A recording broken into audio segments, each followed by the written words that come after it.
Kisah dibuka dengan diperlihatkannya dua orang pria yang akan kita sebut saja Sanusi dan Yana yang saat ini berada di sebuah rumah sakit umum. Namun, kedatangan mereka berdua bukan untuk berobat, melainkan untuk bertemu dengan salah satu teman mereka yang merupakan seorang perawat yang bekerja di rumah sakit tersebut. ¿Puedes avisar a Pau, al celador? Sambil menunggu si teman datang, Sanusi yang memang seorang pria hidung belang pun nampak sedang memperhatikan dua wanita Cindo yang lantas menawarkan kedua wanita tersebut kepada Yana yang memang belum mempunyai pasangan. Dime que no te follas a la china. ¿Qué china? Las dos. Míralo. Tidak berselang lama, kita pun akan dikenalkan dengan sosok Eman, pria yang sudah ditunggu-tunggu akan kehadirannya oleh mereka berdua. Eman yang saat ini sedang bekerja, lantas dibawa keluar oleh mereka untuk diajak minum segelas ciu. Dan sebelum mereka melakukannya, Eman pun lantas mengatakan kepada mereka berdua akan keberadaan seonggok mayat yang pastinya akan membuat mereka penasaran. Karena bagaimana tidak, saat ini Eman katanya sedang mengurus mayat yang bernama Anna Fritz, sosok artis perempuan yang sangat terkenal dan sangat diidolakan sekali di negaranya, yang dikabarkan sudah tewas secara misterius di sebuah kamar mandi tepat pada saat pestanya sedang berlangsung. Por Ana Fritz. Descanse en paz. Va, y ya. Setelah mereka bersulang untuk sang mayat, mereka pun lantas membujuk Eman agar mau membawanya melihat sosok dari sang mayat tersebut.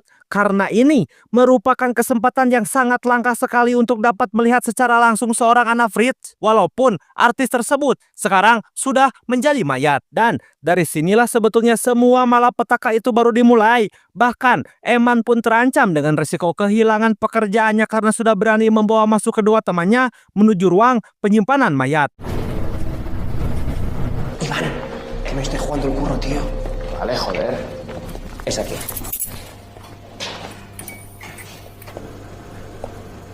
Sesampainya mereka di sana, betapa melohoknya mereka ketika kain penutup mayat dari sosok Anna Fritz ini dibuka. Dan entah apa yang dipikirkan oleh si Sanusi ini yang dengan sangat edannya sekali langsung meraba tubuh si mayat. Anjir, gelo sugan jelema teh. ¿Qué haces? Joder. Toca. Hazme caso. Agar suasana semakin meriah, Sanusi pun lantas mengeluarkan narkoba yang sengaja sudah dia bawa, yang langsung mereka konsumsi bersama-sama. Dan dirasa sudah rada enakeun, Sanusi pun kembali menghampiri mayat anak kembali. Dan lagi-lagi Sanusi yang cideg pokoknya mah yang emang dasarnya sudah edan sekali. Si Sanusi ini mah yang langsung mengutarakan sebuah ide gila untuk melakukan cihbrui dengan mayat tersebut. Tuh, nya. Ting, dak bingung saya juga, ting kumaha pikiran si eta mah lieur anjir. Venga, vamos a la fiesta, tío. Habrá tíos que se lubriquen solas. Sí. Pero no serán Ana Fritz. Yana sendiri yang sejak awal tidak setuju dengan hal edan ini semua, berusaha keras untuk tidak terlibat melakukan hal gila tersebut. Tapi dia pun tak sanggup untuk melarang keinginan dari kedua temannya yang pada akhirnya Sanusi pun lantas melakukan hal bejat tersebut. Ya está. Ya acabado. Setelah Sanusi selesai melakukannya, kali ini giliran Eman yang sarua gobloknya ternyata dengan Sanusi ini yang memutuskan juga ingin sekali merasakan tubuh seksi dari sosok artis terkenal Anna Fritz ini.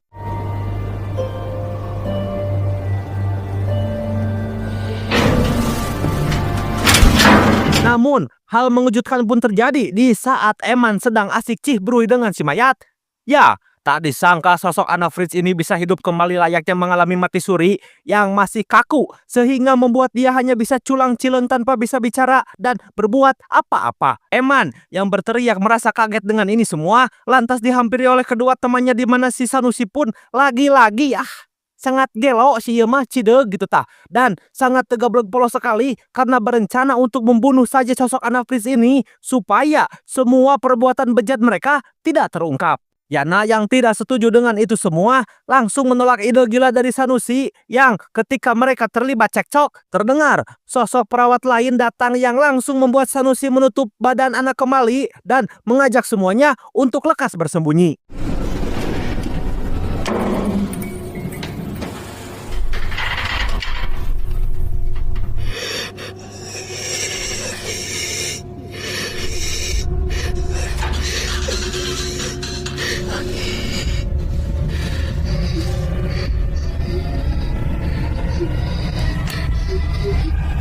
Setelah perawat tersebut sudah pergi dari sana, Sanusi lagi-lagi memaksa Yana agar setuju dengan ide gilanya tersebut. Namun, Yana yang bersikeras menolak itu semua, memutuskan untuk membawa paksa anak keluar agar secepatnya mendapat pertolongan pun seketika dihalangi oleh Sanusi. Dan terjadilah perkelahian antara mereka berdua yang berakhir dengan tewasnya Yana.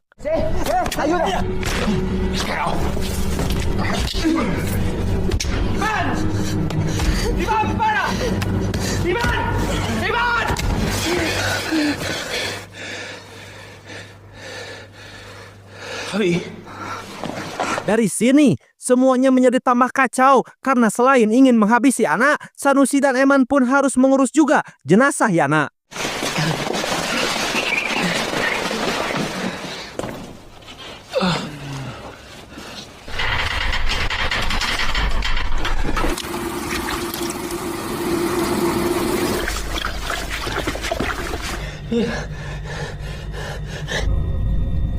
Está muerto.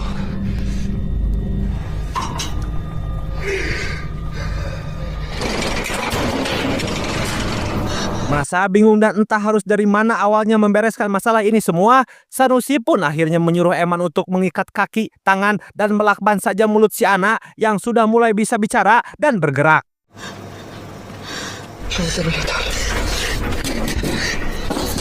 Quería presumirme como una famosa. Por favor, sácame. Sementara Sanusi sendiri memutuskan untuk pergi mencari tempat sampah yang akan dia gunakan untuk membawa mayat si anak keluar dari sana. Dan di saat Ana mempunyai kesempatan untuk kabur dari sana, dia pun segera melepaskan penutup mulut dan semua tali yang mengikat dirinya. Meskipun dengan tubuh yang masih lesu dan lemah, dia pun pelan-pelan mengasrot-asrotkan badannya atau mengesotkan badannya untuk masuk ke dalam lift. Namun ketika sudah berada di dalam lift tersebut, ya, Sanusi yang sudah kembali dan berhasil menemukan anak langsung menyeret anak kembali ke ruang jenazah yang tadi.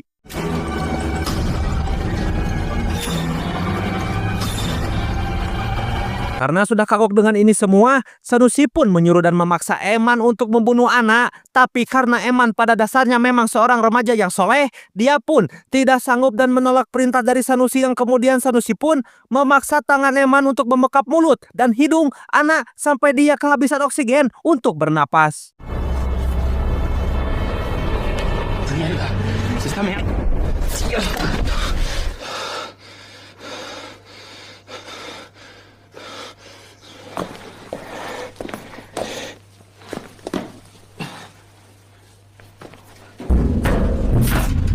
Dirasa jika masalah si anak ini sudah selesai mereka bereskan, Sanusi lantas membawa mayat Yana keluar dari sana. Dan Eman sendiri terpaksa harus membersihkan kembali mayat anak agar tidak muncul kecurigaan dari pihak rumah sakit tempat dia bekerja.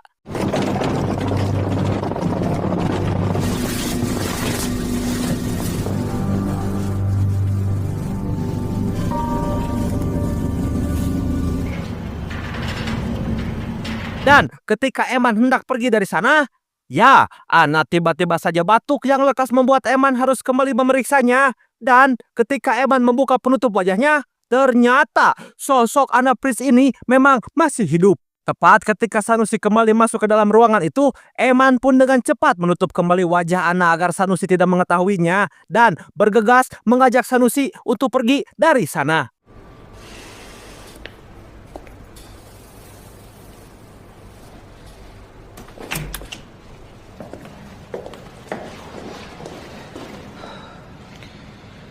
Namun, Sanusi yang merasa kartu BPJS-nya tertinggal di ruang mayat tersebut langsung memutuskan untuk kembali lagi meskipun Eman berusaha mencegahnya. Dan ketika pintu kembali dibuka, ya, betapa kagetnya Sanusi melihat Ana yang sedang berdiri sambil memakai baju kembali. Sanusi yang menyadari jika Ana hanya pura-pura mati dan Eman menyembunyikan hal tersebut dari dirinya, Sanusi pun langsung mencekik leher Eman. Dan tepat ketika Sanusi menghajar Eman di sana, tiba-tiba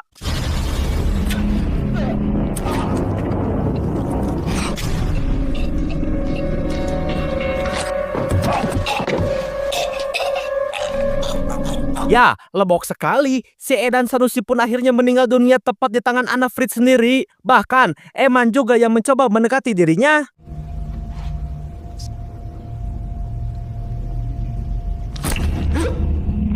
Ya, Eman pun akhirnya harus merasakan sakaratul maut akibat ditusuk juga oleh sosok Anna Fritz ini. Namun, yang lebih gilanya adalah Anna memutuskan juga untuk mengakhiri hidupnya sendiri dengan cara seperti ini.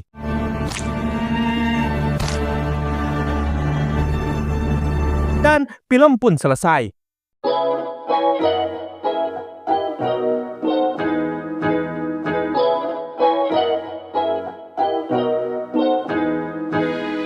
Secara emosional dari segi alur filmnya sendiri, film kali ini mungkin terasa singkat karena memang alur ceritanya itu sangat sederhana dan lebih banyak diisi dengan dialog antara pemainnya saja. Tapi terlepas dari bagus atau tidaknya film ini, banyak hal sekali sebenarnya teman-teman yang menjadi tanda tanya bagi saya pribadi, yang diantaranya satu, bagaimana bisa si Anna bisa hidup kembali ketika sedang dicihrui oleh si Eman? Ya, mungkin karena mati suri. Oke lah, bisa. 2. Bagaimana kondisi mayat yang sudah hidup lagi bisa ngesot dan bahkan dalam hitungan menit saja sudah bisa berjalan dan berdiri kembali? Coba. Mungkin secara medis dan ilmu kedokteran itu bisa saja terjadi. Oke lah, siap. 3. Ini nih yang paling membangsatkan. Mengapa sosok Anna Fritz ini malah memutuskan untuk bunuh diri di saat dia telah memiliki kesempatan yang sangat besar sekali untuk bisa melanjutkan hidupnya kembali? Nah, coba. Kenapa bisa seperti itu? Apakah karena dia merasa kotor? Atau sudah tidak mempunyai hasrat untuk hidup lagi? Entahlah, itu semua hanya sang sutradaranya sendiri yang mengetahuinya. Baiklah kalau begitu, di sini gunung, di sana gunung, di tengah-tengah Mr. Limbad. Anda bingung, saya juga bingung. Mungkin kita harus sebat anjir gelo. Ya udah teman-teman ya, pengadu film Nur pamit saja. Sampai bertemu kembali di film berikutnya. Bahkan Eman pun terancam dengan resiko kehilangan pekerjaannya. Bahkan Eman pun terancam dengan resiko kehilangan salah dewe. Dan dari sinilah sebetulnya semua malapetaka tengenah ngendi aing mah. Terdengar sosok perawat lain datang yang langsung membuat Sanusi pun menutup badan. Pisan. Karena sudah kagok edan dengan ini semua, Sanusi pun menyuruh dan memaksa Eman untuk membunuh Anna. Aduh, tera bro.